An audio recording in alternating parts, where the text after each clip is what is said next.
summer 2025, I expect to be worse. Don't want you guys trapped there for more than 2 to 3 years. Not every mile is equal when it comes to rideshare. You see air, gas, air, maintenance. That will show me how much money I need to make at minimum. Some of these dollars are tax-free. I'm gonna go hard in February. Probably doing better than someone who's averaging $1 per mile, but driving a BMW. I like to show you how much I made last week and how much I've made up until this point for all of January. I'll be honest with you, I slacked off hard last week. So before I show you my spreadsheet, this is where I've created a spreadsheet that breaks down all my mileage, my expenses, and my income.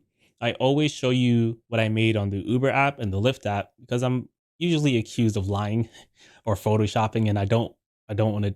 I will always do as much as I can do to show you proof. And if what I show you is not enough, just let me know in the comments how I can show you something that is enough. Last week, from January 22nd till January 28th, I made just $239. I booked 164 miles. I hate, we'll get into this booked nonsense. It wasn't always like this, but we'll get into that in a second. I booked 7 hours and 42 minutes, and then I did 27 rides. You can see my bonuses here, $29 in bonuses, $50 in tips, which is pretty good. For 27 rides, I'll take that for sure. I pretty much only worked Friday and parts of Saturday. So here's the daily, day by day for last week. See, I didn't work Monday. I was in here streaming with you guys. Then I celebrated my birthday with my wife. We made some sushi. Tuesday, nothing. Wednesday, nothing. Thursday, nothing. And then Friday, did a couple rides, did a little thing, 20 rides. I was going to do a weekend streak bonus.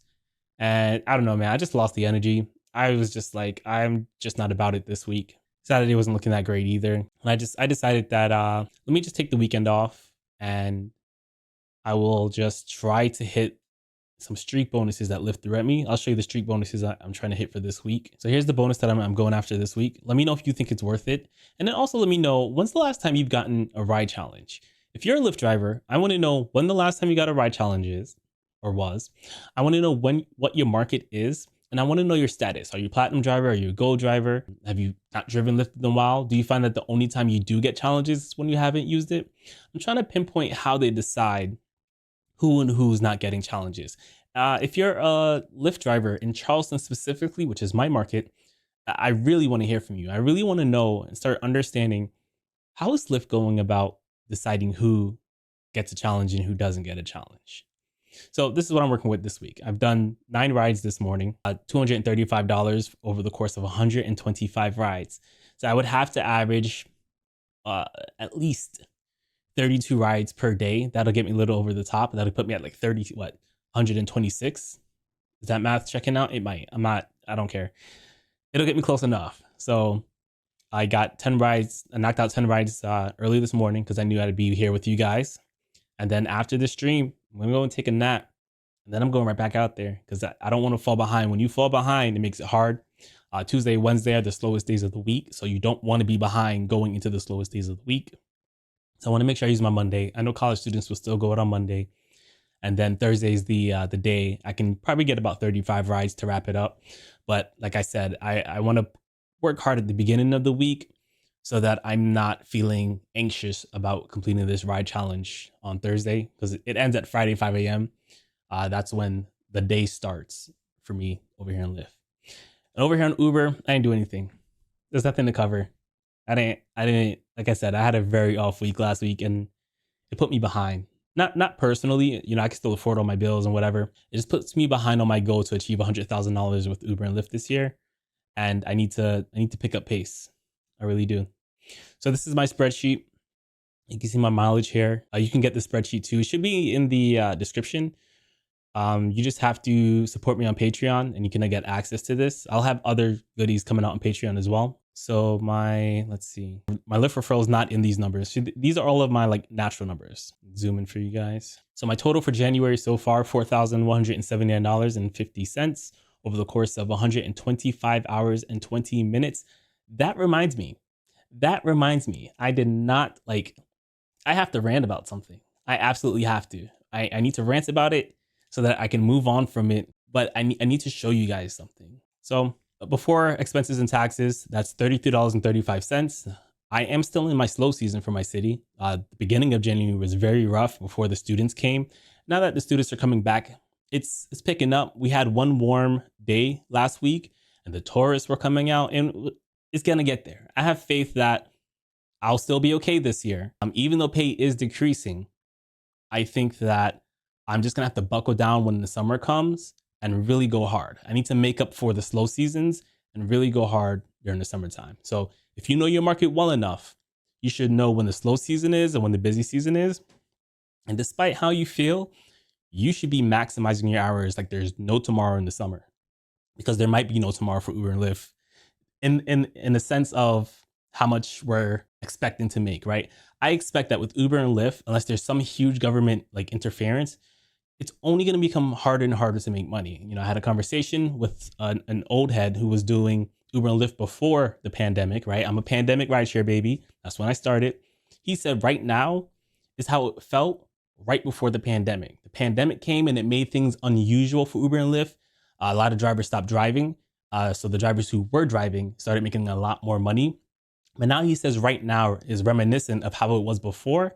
So that's something you got to keep in mind. Like if you look at the yearly trends, pay tends to go down, right? So that's why we're always trying to find new strategy to try to counteract the fact that Uber and Lyft are like paying us less with and like using better strategies to either keep our numbers similar. So my mindset for this year is I need to treat today as if today is the best day to make money, because tomorrow I might make less.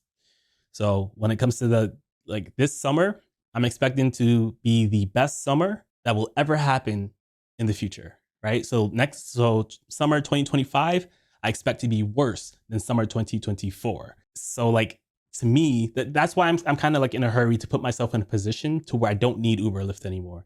And that's why I'm trying to communicate to my subscribers and my viewers that you should do the same too. If you want to do this long term, fine. But you need to make sure you're in a financial place where you can afford to survive in the worst case scenario, which I really hope you guys, I hope that anyone watching this isn't still doing Uber and Lyft in 2 years, unless it's what they want to do. I don't want you guys trapped there for more than 2 to 3 years. So drove 3,872 miles, which works out to $1.08 per mile. My dollar per mile is going down. I'm having to drive a little more to get certain rides. It is what it is. The average rideshare driver makes 80 cents, despite what other people on the internet say. I pulled up the stats before. It's 80 cents. So if you're doing better than 80 cents, that's great. Also, consider that your car matters, right? If you're driving a Prius and you're averaging 80 cents, you're probably doing better than someone who's averaging $1 per mile, but driving a BMW, because they have different expenses. They're paying different amounts for gas. The Prius is a extremely efficient car. So when people start talking numbers and they're not really telling you what kind of car they drive or how much insurance they're paying for it or how much their car costs or their expenses, that's something you got to think about. Not every mile is equal when it comes to rideshare, especially city miles versus long distance miles. They're also different. So don't get too caught up in the mileage. You do want to pay attention to it because you always want to improve it over time. Pay your bills. Make enough money to pay your bills. This is just my expense section. So you can see that I've $521.24 in expenses so far. This isn't the full truth. I'm waiting till next live stream, which is next week, Monday. I'm going to put in all of my recurring bills. I've just been using this spreadsheet tracker to track the purchases that I make on the fly. So you see air, gas, air, maintenance. So I fill up my tank, I put it in the spreadsheet. But things like my car wash or the ramps that I just bought to do my own oil change. I just bought my own oil as well. This little valve here that I'm going to use to make my oil changes easier, right? So I haven't put that stuff on my spreadsheet, and I will next week. And then what I also will try to do is at the end of every month, if I think I need something that's rideshare related, I would try to buy it now, right? I would try to get all my expenses in as early as possible. February, I'm going to do the opposite of what I did here. I'm going to put my expenses first. That will show me how much money I need to make at minimum in order to see my profitability. And I think it'll be better for you guys as well, seeing me put them in first. But I already started doing it this way, and I'm just going to see it through this way. But next week's live stream, we'll see. We'll see what I really made and what I really spent. And then by next week, I hope I will have my taxes done, so I will know what my actual tax rate is. So the tax rate I have here is just a placeholder. Some people say it's too low. I suspect that it might be pretty close to accurate, but they're citing some taxes at the place, like self-employment taxes, like 15% on its own. But this tax rate isn't like a straight tax rate. It's not like, so Lyft specifically doesn't tell me like what how much of a tax write-off I'll have for my fees, right? Uber and Lyft charge fees, those are tax write-off. I have to assume a tax rate that's based off of the money that I get to take, but it's not the whole picture. So we're gonna see what the whole picture tax rate looks like when I do my taxes. I'm gonna see how much money I actually made and how much money I had to pay in taxes, because some of these dollars are tax free because of how the standard mileage deduction write off works. Some of the dollars I earn is tax free, but I don't know I don't know what percentage of the dollars is tax free until Lyft and Uber break down the fees at the end of the year. So my real tax rate is going to be lower than what you think it will be. I know all that sounds confusing. It'll be more clear once I've done my taxes. I'm gonna do my taxes on my computer. I'm gonna record everything. I'm gonna make a video about it. So if you don't want to miss that, make sure you thumbs up this video.